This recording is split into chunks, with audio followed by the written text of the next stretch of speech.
Estos días pasados estaba teniendo una conversación con una maestra y salió la plática de la palabra de Dios, siempre me pregunta, y en esta ocasión salió la plática del juicio. Y le comenté así rápidamente la profecía, el cumplimiento de la profecía, Daniel 8:14, y la llevé a Segunda de Crónicas, donde dice que el que sabe en qué tiempo está viviendo sabrá qué es lo que tiene que hacer. Y al estarle diciendo esto, miré que los ojos se le pusieron rojos y quería llorar. Y dice, yo necesito saber en qué tiempo estoy viviendo. Y le comenté y le dije, estamos viviendo en el tiempo del juicio, que es un tiempo de bendición. Es un tiempo de bendición para aquellos que quieren tener a Cristo como su Salvador. Y es un tiempo de bendición para aquellos que quieren agradar a Dios. Y les pido las oraciones porque casi todas las semanas que ella va siempre hace las preguntas correctas para poder contestar en una forma rapidito, porque en lo que estamos trabajando se presta y para la plática, y siempre me dice, a ver, mándame los textos, y ahí mismo tengo que buscarlos y le mando los textos por texto. Así que les pido sus oraciones por ellas. Vamos a abrir la palabra de Dios en Apocalipsis 14, versículos 6 y 7. Apocalipsis 14, versículos 6 y 7. Hemos estado mirando acerca del juicio. Y yo creo que muchos de nosotros ya lo sabemos, este texto, donde dice, vi volar por el medio del cielo a otro ángel que tenía el evangelio eterno, para predicarlo a todos los moradores de la tierra, a toda nación, tribu, lengua y pueblo, diciendo a gran voz, temed a Dios y dadle gloria, porque la hora de su juicio ha llegado.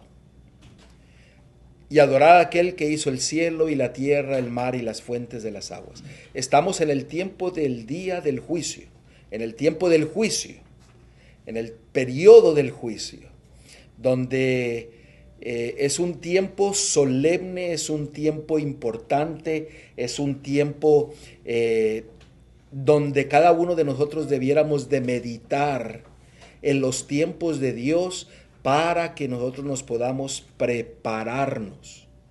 Recuerden que el tiempo del juicio es donde se determina su elección, la elección del Salvador o la elección de no recibir a su Salvador como el Redentor, como su Salvador, como el todo de su vida. ¿Por qué? Porque se nos dice que en este tiempo del juicio, aquel que no se preparaba iba a ser cortado. Nosotros miramos que cortado significa destruido. Así que aquellos que dicen que no va a destruir a nadie Dios, que nadie va a morir, esa doctrina del universalismo, pues aquí en ese versículo simple y sencillamente lo descarta. ¿Por qué? Porque el Señor es justo y todos sus caminos son justos. Y si no destruyese, si no va a haber muerte, pues estuviera repitiéndose la misma mentira que el diablo le dijo a Eva en el jardín del Edén, donde le dijo, no morirás. Y muchos se atreven a repetir esa misma mentira hoy día, donde dice, nadie va a morir. Pues imagínense, el primero en la fila va a ser ¿quién? Satanás y sus demonios. ¿Por qué? Porque nadie va a morir. Pero recordemos que la paga del pecado es ¿qué? Muerte. Cuando nosotros hablamos acerca del juicio, hay varios aspectos importantes del juicio. Si ustedes ven Levíticos 23, versículo 27-28, donde nos habla el día de la expiación o el día del juicio, dice que era un solemne día. Era el día más importante del calendario hebreo, porque de ahí se iba a determinar el futuro de las personas. para salvación o para perdición. Y dice en Levíticos 23, 27 al 28, dice, el 10º día de este mes será el día de la expiación. Tendréis santa asamblea, o sea, el pueblo se tenía que reunir. Ayunaréis y ofreceréis al Eterno ofrenda abrasada al fuego. Ningún trabajo haréis en este día porque es el día de la expiación para reconciliarnos ante el Eterno vuestro Dios. Hay muchas personas que celebran este día y le llaman el día del perdón, pero no le llaman el día del juicio. Y el día del perdón básicamente debería de ser todos los días. ¿Por qué? Porque cada uno de nosotros tenemos que morir al pecado ¿cuántas veces? Todos los días. Entonces, todos los días deberíamos de recibir la gracia, el perdón, la redención. Pero este día era especial porque ahí iba a limpiarse de todo el pecado. O sea, iba a terminar el pecado. Día de juicio. Esta palabra expiación en el hebreo es Kippurim, que es literalmente cubierta. O sea, era algo que cubría a la persona para ser perdonada. ¿Qué es lo que nos cubre a nosotros para ser salvos? La sangre de Cristo. ¿Dónde encontramos eso? Apocalipsis capítulo 12. No tienen que ir si gustan ir, pero el Apocalipsis capítulo 12, versículo 11. Y ellos le han vencido por medio de la sangre del Cordero y de la palabra del testimonio de ellos, y menospreciaron sus vidas hasta la muerte. Usted y yo tenemos que ser cubiertos por la sangre de Cristo, que en otras palabras significa justificación, gracia, justicia, perdón, la vida de Cristo en cada uno de nosotros. Y cuando uno rechaza el testimonio, es básicamente está desechando el testimonio que se tiene que predicar. Es un constante crecimiento. Ahora, esta palabra Kippurim viene de los verbos kafar, que significa cubrir, hacer expiación, reconciliar. ¿Qué es lo que nos separa de Dios? El pecado. Entonces, básicamente en el día del juicio va a ser que el pecado culmine y reconcilie la humanidad con la santidad, porque eso tiene que suceder antes de ir al reino de los cielos, a celebrar una fiesta que en Levíticos 23 decía que era la fiesta de Sukkot, la fiesta de los tabernáculos. Nosotros hemos estudiado acerca de esa fiesta y usted puede ir a ver el estudio. Ahora, el otro verbo significaba kiper en hebreo, que significa cubrir pecados, perdonar el pecado, limpiar, porque iba a limpiar, cubrir, reconciliar y destruir el pecado. En el griego, la palabra expiación es katalage y significa reconciliación.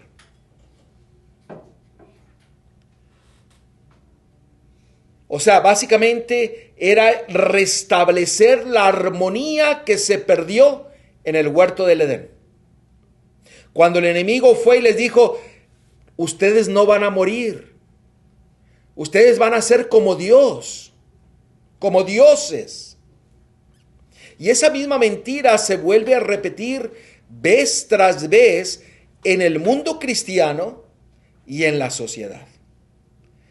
No vas a morir.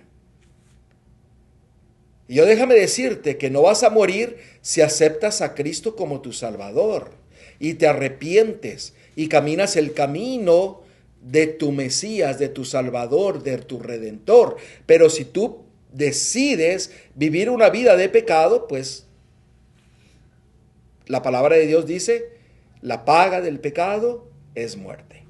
Ahora, nosotros tenemos que recordar en 2 Corintios capítulo 5, versículo 19 y 21, que el que vino a reconciliar es el Cordero de Dios que quita el pecado del mundo.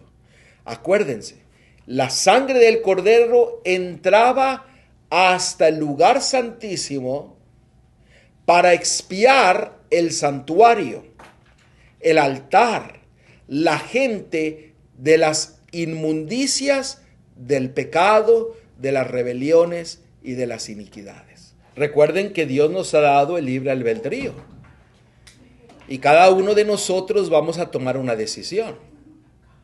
No va a haber un punto neutral en el día del juicio, porque solamente habrá dos grupos, habrá dos pueblos. El pueblo fiel de Dios y el pueblo que decidió no aceptar a Jesucristo como su Salvador. Note lo que dice aquí en 2 Corintios. Porque Dios estaba en Cristo reconciliando consigo al mundo, no atribuyéndole a los hombres sus pecados, y nos encargó a nosotros la palabra de la reconciliación. Noten, recibimos reconciliación a través de Cristo, el cual fue dado por el amor del Padre, y se nos da ese mensaje de la reconciliación para darlo a todo el mundo. Ahora, déjeme preguntarle a usted, si usted no ha sido reconciliado, ¿qué mensaje usted va a llevar? Si usted no ha sido perdonado, justificado, vive en la gracia de su Salvador, será imposible ir a predicar este mensaje. Y es importante que Cristo es el que nos reconcilia y Él es el que está ministrando en el santuario celestial para purificar en el día del juicio a todo ser humano, al santuario y a su altar de toda la inmundicia del pecado. Ese punto lo vamos a ir estudiando más adelante acerca del santuario. Y qué importancia tiene ver el evangelio a través del santuario para que nosotros podamos entender el maravilloso amor de Dios y de su misericordia. Sigue diciendo en el versículo 21.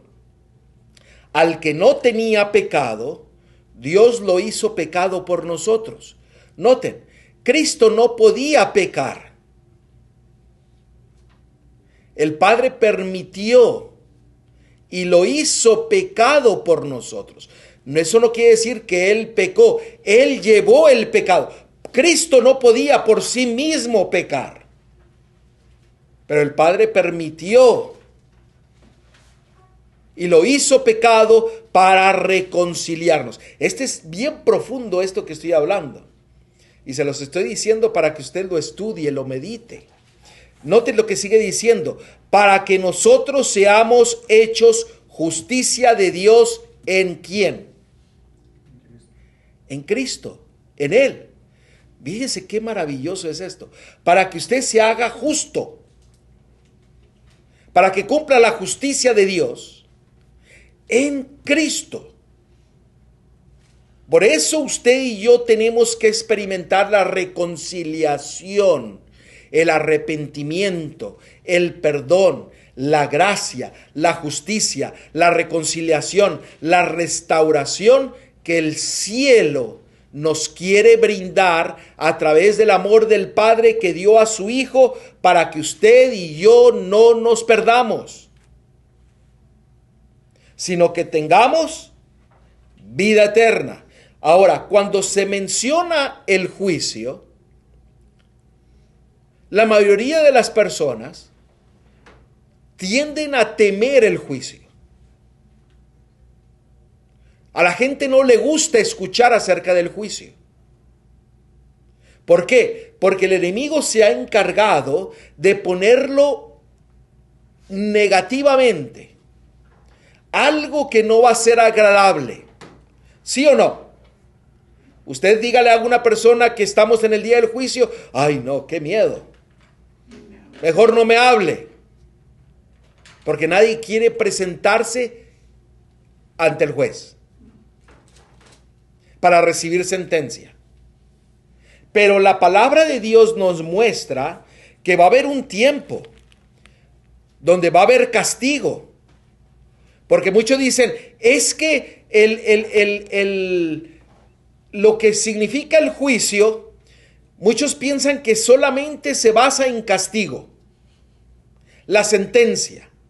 Pero la palabra de Dios nos da tres formas de cómo se interpreta el juicio, o más bien dicho, cómo la gente mira el día del juicio. La mayoría de la gente dice, el juicio es un día de castigo, es un día de investigación. O sea, se ve todo el caso, se examina lo más profundo de la situación de la persona y entonces se da un juicio. Pero también hay un resultado que es una vindicación. Una vindicación para bendición o una vindicación que no va a ser vindicación, sino que va a ser ¿qué? Un castigo. Y mucha gente piensa estos tres aspectos del juicio. Vamos a ver el primero. En nuestros siguientes estudios vamos a ver los otros dos. Pero cuando la gente mira que el juicio es un día de castigo, el enemigo siempre ha tenido éxito en poner a Dios como si fuera un policía. Que si usted hace algo malo, va a ser castigado. Cuando Dios es amor. Cuando Dios es vida. Y el enemigo ha tenido mucho éxito en eso. Pero si ustedes miran en Apocalipsis capítulo 7, versículo 1, ahí se nos menciona en todo ese capítulo que va a haber 7 copas de la ira de Dios que van a ser derramadas sobre esta tierra, sobre los impíos. Los cuales van a ser destruidos. Ahora, esto sucede después de que termina el día del juicio. No se asusten. ¿Ok? Entonces, por eso es la preparación que usted y yo tenemos que tener hoy día. Ahora, el día del juicio es una vindicación. Y se le estoy adelantando al otro, a 2 estudios más adelante. Pero es una vindicación no de usted. Es una vindicación ¿de quién? De Dios. Porque acabamos de leer que Dios nos ha dado el mensaje de la reconciliación. O sea, de Cristo, que me perdonó a mí, y yo voy y lo voy a darlo al mundo para mostrar su grande amor y su misericordia. ¿Quién es el que va a ser vindicado? ¿Yo? No. ¿Va a ser vindicado qué? Mi Salvador, el que me perdonó, el que me reconcilió, el que me transformó. ¿Por qué? Porque vamos a decirle al mundo y a todo el universo de que Él es mi Dios y mi Salvador. Recuerden que Satanás trató de destruir el carácter, la imagen de Dios y de Jesucristo. Y ha tenido mucho éxito. Pero el Señor está restaurando toda su verdad para que todo el mundo conozca este maravilloso mensaje del Evangelio eterno, el cual se nos ha dado a nosotros para que lo llevemos a través de nuestro testimonio, que lo llevemos a otros para que otros conozcan al Cordero de Dios que quita el pecado del mundo y que sean reconciliados, perdonados, transformados. Ahora, este momento de destrucción o de la ira de Dios, la palabra de Dios que nos dice que esto es una obra extraña para Dios. Miren lo que dice en Isaías 28:21. ¿Qué quiero yo decirles con esto? De que Dios no desea destruir. Él desea dar ¿qué? Vida. Miren lo que dice Isaías 28:21, hablando acerca del juicio. Porque Jehová se levantará como en el monte Perasim, como en el valle de Gabaón, se enojará para hacer su obra, su extraña obra. y para hacer su operación, su extraña operación. O sea, el de destruir es una obra extraña para Dios. ¿Por qué? Porque Dios es amor, pero es justo. ¿Sí o no? Es justo. Todos sus caminos son justos. Recordemos que Él es vida, es salvación. Y Él desea que todos nosotros seamos, ¿qué? Salvos. Por eso la palabra de Dios dice que la obra del juicio, de la destrucción, es una obra extraña para Él, porque Él no desea que nadie se pierda, sino que todos reciban vida, salvación, reconciliación. Ese es el grande amor que el Señor nos tiene para con nosotros. El énfasis del cielo no es la muerte, no es la destrucción, no es la ira de Dios. Tenemos que aclarar este punto, porque el día del juicio es un día de bendición, es un día de vindicación, es un día de alegría, aunque usted no lo crea, pero usted lo va a ir aprendiendo a través de la palabra, que va a ser un día de gozo, porque usted va a recibir la salvación, la recompensa. ¿Qué no dice que aquellos que van a recibir, no dice aquellos que están esperando la segunda venida de Cristo, van a esperarlo con gozo, con alegría, cuando van a mirarlo venir en las nubes del cielo con poder y gran gloria? Yo me imagino que en ese momento la gente va a estar llena de gozo y va a estar adorando, alabando a Cristo, el Cordero de Dios, que los reconcilió y que les perdonó todos sus pecados. Yo quiero estar en ese grupo. Yo quiero estar ahí. Pero también quiero que toda mi familia también está ahí. Y estoy hablando de mi familia espiritual y mi familia de sangre. Que todos estemos ahí. Porque esa será una experiencia maravillosa. ¿Por qué? Porque nosotros habremos vindicado y habremos exaltado al Cordero de Dios que quita el pecado del mundo y que nos reconcilia. Eso es lo que Dios quiere, que todos seamos salvos. Ese es el motivo de Jesucristo, que vino a mostrar el carácter del Padre y a darnos la salvación. Amén. Ese es el plan de la salvación. Mire ahí 2 de Pedro 3:9. El propósito del cielo no es que usted se pierda. O sea, si el propósito del cielo es que usted no se pierda, eso quiere decir que le va a dar todo lo necesario, todas las salidas, todo lo que usted necesite para que sea, ¿qué cosa? Salvo. Para que sea rescatado. Note lo que dice: el Señor no retarda su promesa, según algunos la tienen por tardanza, sino que es paciente. Y gloria a Dios porque es paciente conmigo, porque soy testarudo y a veces me tardo en tomar las decisiones de ser fiel a Dios. Y Él es paciente conmigo, con usted, hágalo personal, no queriendo que ninguno, que yo muera, sino que todos procedan al arrepentimiento. ¿Cuál es el propósito del cielo?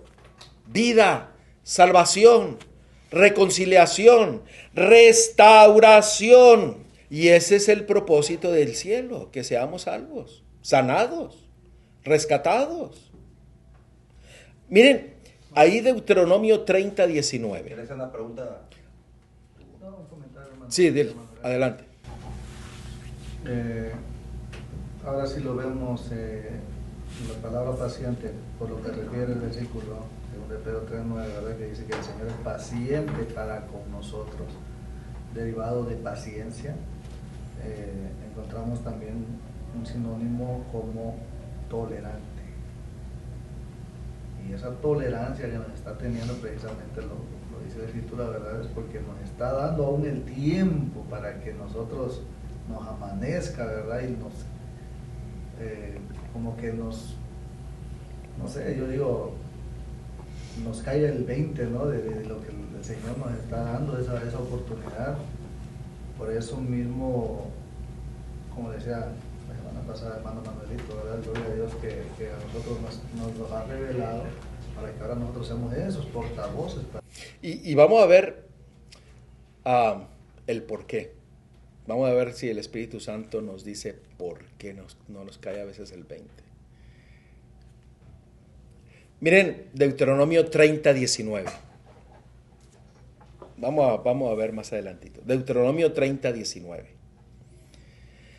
Porque una de las cosas que yo he aprendido es que el evangelio que estamos recibiendo tenemos que hacerlo lo más práctico, a través de mi experiencia y de la forma más simple para que sea entendido. Y el cómo y el por qué. Porque es muy fácil decir necesitamos hacer esto, pero a veces nos olvidamos de decir cómo hacerlo. Entonces tenemos que darle el cómo poder llegar a obtener las bendiciones del cielo. Note lo que dice Deuteronomio 30, 19. Antes de que empiece, sí. Ahí, dice aquí con lo que está diciendo el hermano, el hermano Hugo, dice es de lo que estamos hablando, que hacemos ser pacientes, dice, no queriendo que ninguno perezca, sino que todos procedan al arrepentimiento. El evangelio, lo que va a comentar ahorita, es de una manera hacerlo práctico para que la gente pueda asimilarlo más profundo y que pueda empezar a prepararse. Amén, amén. Y usted sabe que el Espíritu Santo no necesita de un sermón de 1 hora o 2 horas. A veces se necesita una palabra. Una palabra, y esa palabra hace que empiece usted a entender. Y yo lo miré ahora con mi esposa. Una palabra cambió su forma de pensar en una verdad del Señor. Y eso es a veces lo que necesitamos. A veces la imagen, a veces lo que una palabra, no sé. Pero el Señor está usando todos los medios para que nosotros podamos ser rescatados. Mire lo que dice Deuteronomio 30, 19. A los cielos y a la tierra llamo por testigos hoy contra vosotros, que os he puesto delante la vida y la muerte, la bendición y la maldición. Escoge, pues, la vida, para que vivas tú y tu descendencia. ¿Qué es la vida? Si usted mira el versículo 20, usted se va a dar cuenta que es la vida. ¿Qué es lo que usted tiene que escoger? ¿Qué es lo que usted tiene que desear tener en su vida?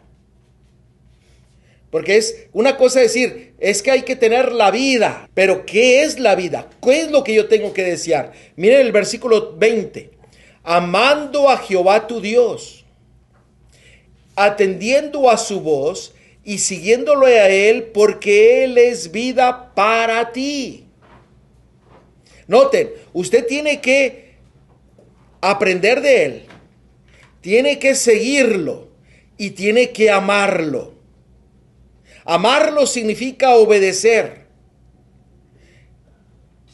complacerle en todo lo que Él le dice.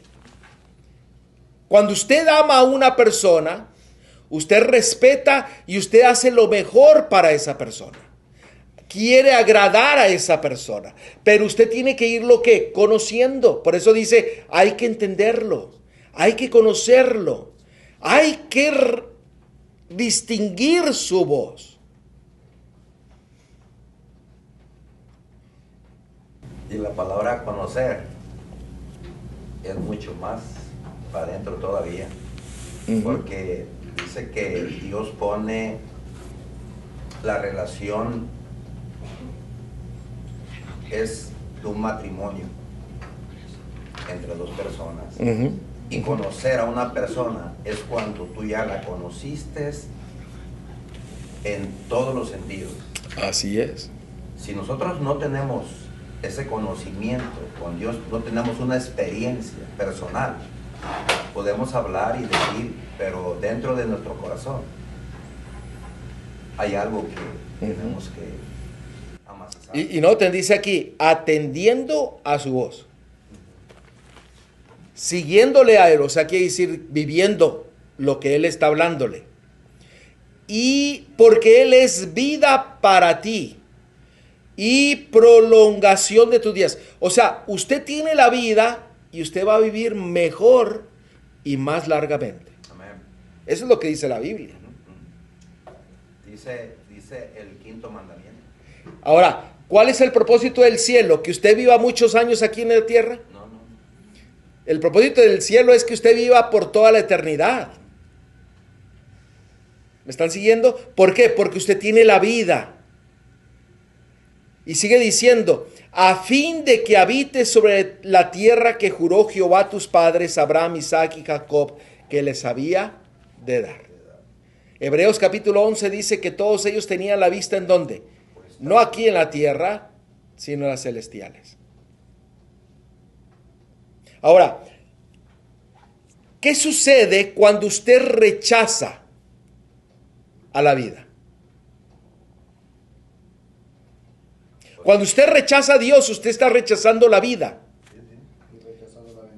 Y rechazando la bendición. Usted sabe que hay muchas personas que se engañan a sí mismos porque dicen, es que yo sí amo a Cristo, amo a Dios, pero no viven conforme a la palabra de Dios. No siguen la voz de Dios.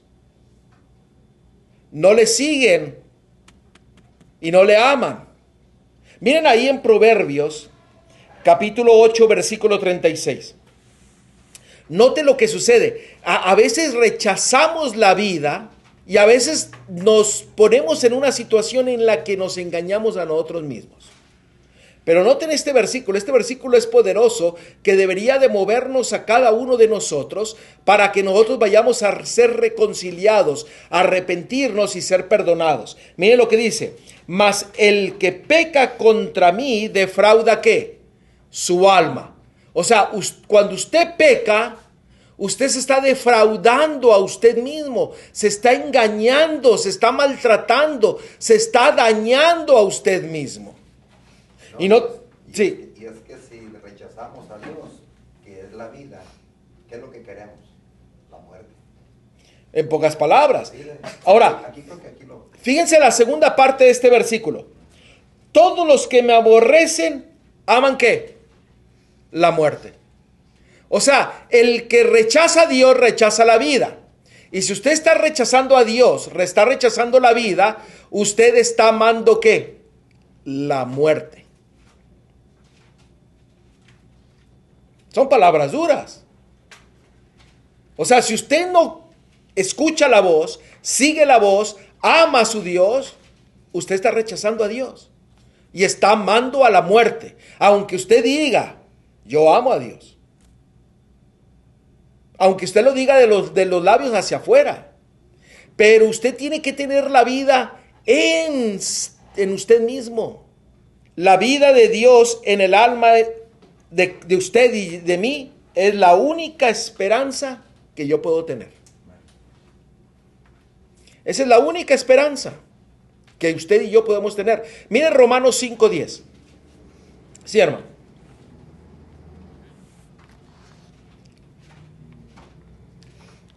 No sé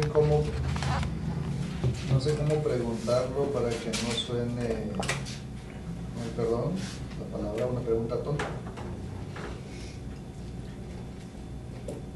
Para quienes no reciben al Señor a su palabra o rechazan, están rechazando la vida, están amando la muerte. Ahora la pregunta es, ¿están conscientes ellos?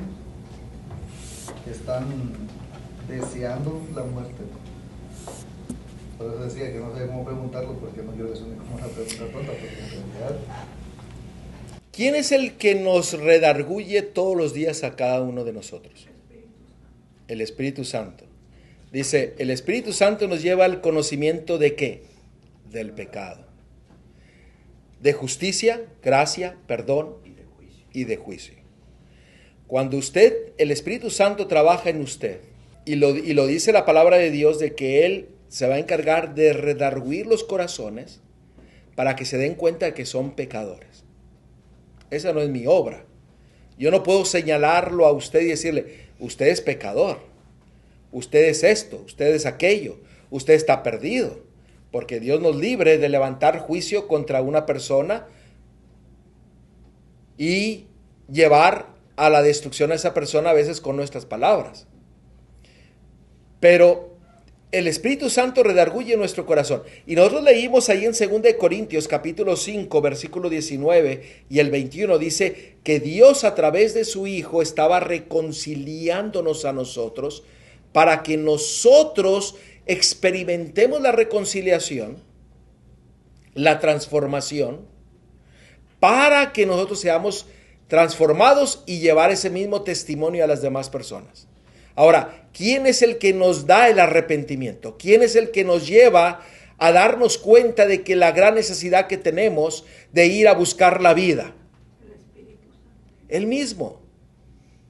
Él mismo. Cuando yo digo es que es imposible, yo no sé en qué pasa por su mente, qué pasa por su vida, porque yo no puedo leer la mente y no puedo leer el corazón. Pero yo sé que el Señor está llevando el mensaje a toda nación, tribu, lengua y pueblo para que nosotros podamos entregarnos a Él y ser salvos. Ahora, hay mucha gente que por ignorancia peca. Y no lo digo yo, lo dice la palabra de Dios en Hebreos 10. Dice, hay pecados de ignorancia, pero el que se encarga de indicarles su estado actual es Dios mismo, a través de su testimonio, a través de su palabra o a través de cualquier forma que el Señor desea llamar la atención de esa persona para que se dé cuenta de su situación y que vaya al Salvador. Y cuando Él conoce su situación, ese pecado de ignorancia ahora tiene que arrepentirse y volverse de su malo camino. Ahora, ¿qué dice la palabra de Dios? En el tiempo de ignorancia, ¿qué es lo que hace el Señor? Ahí mismo en Hechos 17, 30, 31. Noten cuál es el mandato y quién es el que da el mandato. ¿Quién es el que se encarga de rescatarlos? ¿Quién es el que se encarga de que vayamos a la vida? Noten, Hechos 17, versículo 30 y 31. Pero Dios, habiendo pasado por alto los tiempos de esta ignorancia, ahora manda a todos los hombres en todo lugar que se arrepientan, por cuanto ha establecido un día en el cual juzgará al mundo con justicia por aquel varón a quien designó, dando fe a todos con haberle levantado de los muertos. ¿Quién es el que está llamando al arrepentimiento? Yo no soy. Yo solamente soy un ministro del Evangelio que estoy hablando de la palabra de Dios. Pero el que toca la mente y el corazón es Él, que le está llamando para que vaya al arrepentimiento y para que se prepare, ¿para qué? Para el día del juicio, porque ustedes notan el versículo 31, ¿qué es lo que dice? Dice, porque cuanto Dios ha establecido un día de ¿qué? De juicio. Usted y yo somos llamados para arrepentirnos. Ahora manda a todos los hombres en todo lugar, ¿a qué? A que se arrepientan. A que nos arrepintamos. O sea, en la ignorancia lo pasa. Pero Él está hablándonos ¿cuántos días? ¿Cuánto tiempo? Todos los días. Todo el tiempo. Para que nos Y lo arrepintamos. dice que no hay uno que busque a Dios. Es más triste todavía eso. Porque va a haber un día de juicio. Porque hay un día de juicio. ¿Por qué? Porque el propósito del cielo es ¿qué? Salvarnos. Cada uno que tomó una decisión, Él no tuvo que obligarlos, que forzarlos. O sea, Dios en su bendita misericordia nos deja que decidamos. Quiere decir que nuestro Dios es un Dios tan claro que nos hizo para que tomemos una decisión. Él quiere que nosotros tomemos una decisión. Lo que quiere es rescatarnos de lo malo que hay en el universo. El propósito del cielo es darnos vida, rescatarnos. Y Él es el que nos está llamando día a día. Ahora, muchos están en ignorancia. Pero déjenme compartir con ustedes algo. Dice, Jesús en su sufrimiento y muerte ha hecho expiación para todos los pecadores de ignorancia. pero no se ha preparado remedio para la ceguera voluntaria. ¿Por qué? Porque si Él está llamando es para sacarnos de la ignorancia. Pero va a haber muchos que van a permanecer en la ceguera por orgullo, suficiencia propia o por las cosas de este mundo. Es voluntario. Pero Dios nos está dando oportunidad para que nosotros nos arrepintamos y estemos preparados para ese día de juicio.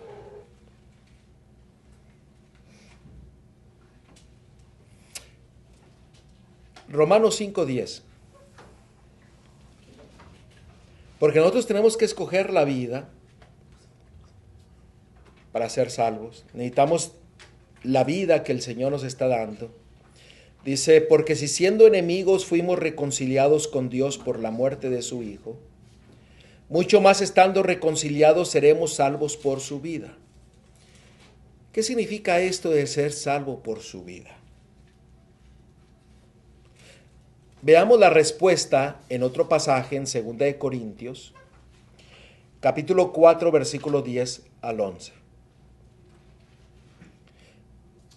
Porque no solamente es decir, yo tengo fe en Cristo. El tener su vida o el ser salvo por su vida, es que esa vida está morando en usted, como lo acabamos de ver. Dice, escoge vida. Porque si no escoges vida, estás escogiendo ¿qué? Muerte. Y esa vida tiene que venir a morar en su vida, en su mente. En pocas palabras, esa vida viene a tomar el lugar de su vida antigua. Y ahora su vida es nueva, pero ahora usted la vive ¿en quién? En la vida que es el Hijo de Dios. Gálatas 2:20. Vean 2 de Corintios 4, 10, 11. 2 de Corintios 4, 10, 11. Noten, así es como nosotros obtenemos la vida, llevando en el cuerpo siempre por todas partes la muerte de Jesús. ¿Qué quiere decir esto? Que usted tiene que experimentar el derramamiento de la sangre de Cristo, del Cordero de Dios, en su vida, lo cual le perdona, lo rescata, lo justifica, lo redime. ¿Cuántas veces? Todos los días. La muerte de Cristo tiene que ser una realidad. Usted sabe que Cristo murió por todos, pero no todos van a ser salvos por la muerte de Cristo. Porque no han recibido la gracia, el perdón, la justificación y la vida de Cristo morando en su corazón. Note lo que dice, para que también la vida de Jesús se manifieste. Noten, la vida de Jesús se manifiesta ¿en dónde? En vuestros cuerpos. En la palabra común sería Cristo morando en mí.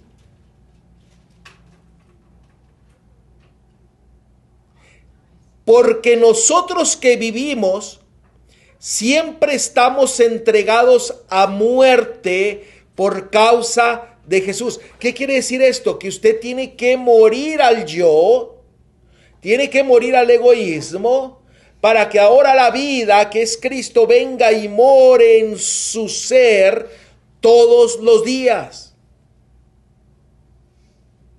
Sigue diciendo, para que también la vida de Jesús se manifieste en nuestra carne mortal. Noten, lo volvió a repetir para que usted no tenga duda de que la mayor necesidad que usted tiene y que yo tengo es que Cristo more en mi vida. Y que se manifieste su vida. Porque hay pleitos, porque hay disensiones, porque hay lo que usted quiera. Porque a veces no hemos permitido que Cristo more en mi vida, donde cuando Él viene y toma posesión de mi vida mi orgullo, mi suficiencia propia es quebrantada y puesta al polvo de la tierra, para que ahora yo desaparezca y que Cristo venga y crezca, que se así como el rayo de la lumbrera del sol, que va en aumento hasta llegar a la perfección. Eso es lo que el Señor desea hacer en nuestras vidas. Y gloria a Dios. Note lo que dice Colosenses 3:4. Cuando Cristo vuestra vida, noten, ahora ya no es usted. Ahora su vida es ¿quién? Cristo, el que reconcilia, el que está llevando la expiación en el día del juicio. Ahora, cuando Cristo vuestra vida, o sea, Cristo ahora es su vida, ya no es usted, se manifieste, entonces vosotros también seréis manifestados con Él en gloria. Usted tiene que ser glorificado para ir al reino de los cielos. ¿Me están siguiendo? Usted tiene que ser glorificado, transformado. ¿Y cómo es usted transformado? Cuando usted recibe la vida. Cristo en usted. Ahora ya no vive usted, para usted. Ya no está buscando las cosas para usted. Ahora todo es ¿para qué? Para la gloria de Dios. Ahora no come para usted, no bebe para usted, no habla para usted. Ahora lo hace todo ¿para qué? Para la gloria de Dios. Ahora todo su dinero no es para usted, sino que es ¿para quién? Para la gloria de Dios. ¿Por qué? Porque ahora la vida, que es Cristo, se manifiesta en usted. ¿Cristo estaba sujeto a algo de este mundo? No. No. ¿Sabe lo único que lo sujetaba a él? A Cristo. ¿Sabe qué era lo único que le sujetaba a él? El amor por usted y el amor por mí. Ese es el amor que nos tiene. Eso era lo único. Pero ni aún así eso lo sujetaba, porque para que se cumpliera el propósito, ¿verdad?, de manifestar ese amor y nosotros pudiéramos recibir ese amor, tenía que ir a La gran necesidad que tenemos hoy en día es que Cristo more en mi ser. 1 Juan 5, 11, 12.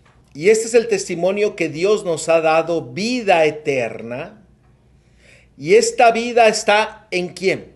En su Hijo. ¿Dónde tiene que estar el Hijo de Dios? En usted. Sigue diciendo, el que tiene al Hijo tiene la vida. ¿Cuál es el propósito del cielo? Que usted tenga vida. Para que usted tenga vida y sea victorioso en el día del juicio. ¿Por qué? Porque ahora no va a ser su vida, sino ahora va a ser la vida ¿de quién? De su Salvador. Seguimos. El que tiene al Hijo tiene la vida.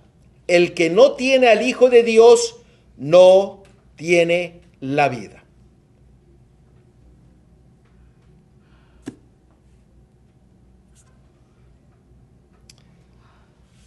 Versículo 13. Estas cosas os he escrito a vosotros, que creáis en el nombre del Hijo de Dios, para que sepáis que tenéis vida eterna. Noten, usted tiene que saber que tiene vida eterna. No le voy a preguntar si usted ya ha entendido eso. Porque el único que le va a dar esa seguridad es Cristo en usted, la esperanza de gloria. Y cuando Cristo mora en usted, usted le va a tener la seguridad de vida eterna. Yo no lo estoy diciendo, aquí lo dice. Sigue diciendo. Y para que creáis en el nombre del Hijo de Dios. Ahora viene la pregunta. ¿Cómo usted recibe al Hijo de Dios en su vida? ¿Cómo Él viene a morar en usted? Vamos a hacerlo práctico. A través de su Espíritu. a través de su Espíritu. Hermanos, cuando usted pide el Espíritu, usted está pidiendo la vida de Cristo en su vida. La presencia de Él en usted. Se vendría a decir su divinidad en su mente y en su corazón. Porque Cristo tiene dos naturalezas. Tiene una naturaleza humana que no la perdió. 100% humano y 100% divino. Y tiene la naturaleza divina. Pero Él estaba con un impedimento de poder entrar en nosotros en su humanidad. Pero Él viene en su divinidad a venir a morar en su vida para que usted tenga vida. Yo no lo estoy diciendo. Véalo usted mismo en Gálatas 4, versículos 6 y 7. Y usted puede leer todo Juan 14. Y puede... Es que este tema es bien amplio. Pero, hermanos, cuando usted entiende esto, a veces dice, nosotros no recibimos el Espíritu de Dios porque no pedimos, porque no sabemos pedir. Hermano, cada vez que usted pida que Cristo venga a su vida, usted está pidiendo el Espíritu de Cristo en su ser. Usted está pidiendo el Espíritu en todo momento. O sea, en cada oración, cuando usted viene a entender esto, usted está clamando por la presencia de su Salvador en usted. ¿Qué dije? Gálatas 4, versículos 6 y 7. Noten, acabamos de ver que Él nos da la seguridad de la salvación. Si Él mora en nosotros. Note lo que dice el versículo 6 de Gálatas 4. Y por cuanto sois hijos, Dios envió a vuestros corazones el Espíritu ¿de quién?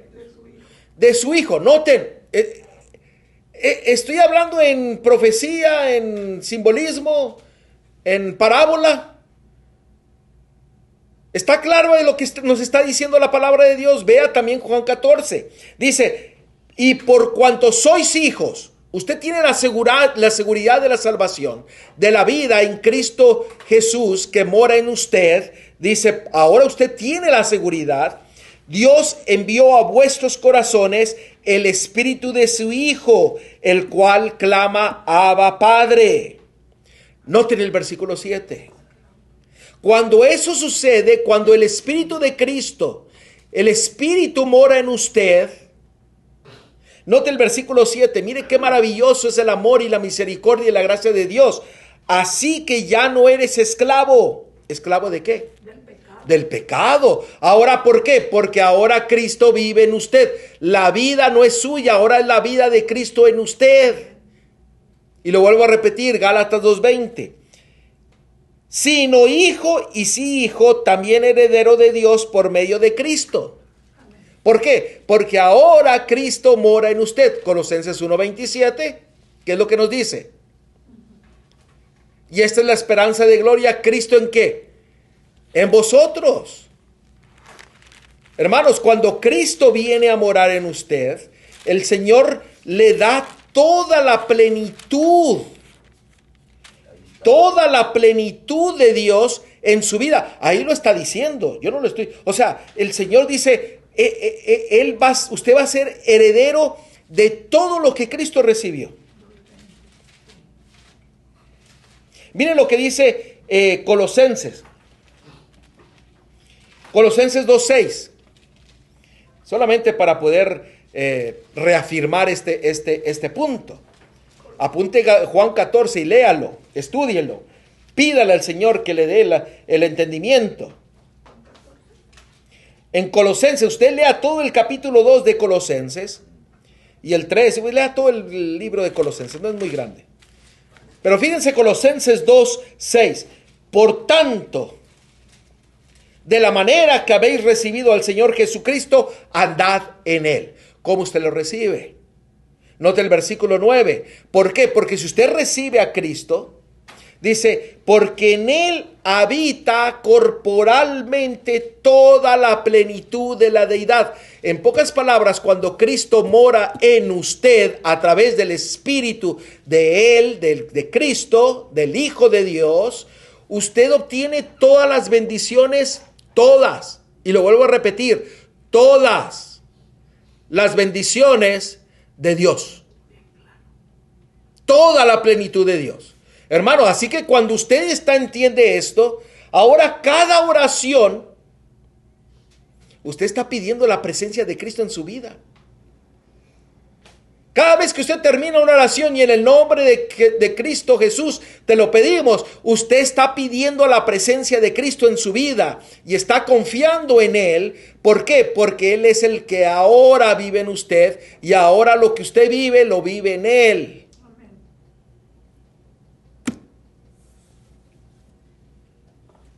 No sé cómo poder decirlo más claro, pero si usted ve todo el versículo del capítulo 2, usted va a mirar que la plenitud del cielo es cuando usted permite que Cristo more en usted. Hermano, yo necesito esa plenitud divina. ¿Para qué? Para ser ministro fiel a Dios, para ser un buen esposo, para ser un buen padre, para ser un buen hijo, para ser un buen hermano. Eso yo lo necesito. ¿Por qué? Porque el Señor me ha dado una responsabilidad y me ha dado un mensaje que a través del testimonio de reconciliación que Él me perdonó, ahora yo tengo la obligación de llevarlo ¿a quién? A los demás. Hermanos, Dios es maravilloso, pero Él desea que cada uno de nosotros obtengamos ¿qué? La vida. Y yo te digo hoy día, escoge vida. ¿Qué es la vida? Cristo. Permite que ese llamado que te está haciendo, de que salgas de la ignorancia y vayas al arrepentimiento, escucha su voz y síguele, arrepiéntete y el Señor vendrá a tu vida. Es todo lo que acabamos de ver. Y su presencia, su espíritu, el espíritu de Cristo mora en ti y ahora vives la vida de Él en ti. Hermanos, Dios es maravilloso y creo que aquí vamos a parar porque la segunda parte de lo que traía lo vamos a dar tal vez mañana, porque es cómo Dios nos quiere enseñar. Noten, esto es lo que vamos a estudiar. Cómo Dios nos quiere enseñar a cada uno de nosotros a cómo amar el juicio, desear el juicio y prepararnos para el juicio. Oiga, esto va a ser bueno, porque no todos quieren el juicio, pero el propósito de Dios es darnos vida y que nosotros deseemos el juicio. Eso lo vamos a ver mañana, si Dios nos permite, o en el próximo estudio. Pero hermanos, el mensaje de hoy día es: escoge la vida. Permite que Él te hable, te arrepientas y lo aceptes.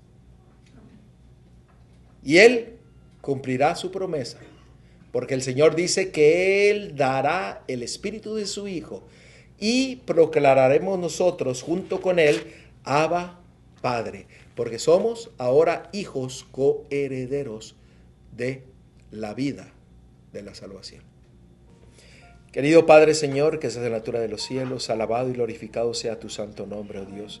En esta hora agradecidos estamos por tu paciencia, por tu bondad, por tu misericordia, Señor, porque estás esperando a cada uno de nosotros para que podamos tomar una decisión de entrar en tu pacto y recibir toda tu plenitud, Señor, para que seamos victoriosos en ti, para que seamos reconciliados, transformados, renovados, para poder llevar ese mensaje a través del testimonio de ese mensaje de reconciliación a todo el mundo. Señor, llénanos de tu presencia, de tu espíritu, para que podamos ser capacitados para poder dar el fuerte clamor a este mundo que necesita aprender de ti, escucharte y conocerte. Ayúdanos a ser un ejemplo a nuestras familias, para que ellos puedan voltear y mirarte a ti, y que tú puedas llevarlos, Señor, a salir de esa situación en la que se encuentren, alejados de ti, ignorancia, rebeldía, y que puedan venir escuchando tu voz, arrepintiéndose y consagrándose, para que todos como familia podamos ir al reino de los cielos. Amén. En el nombre de Cristo te lo pedimos todo. Amén.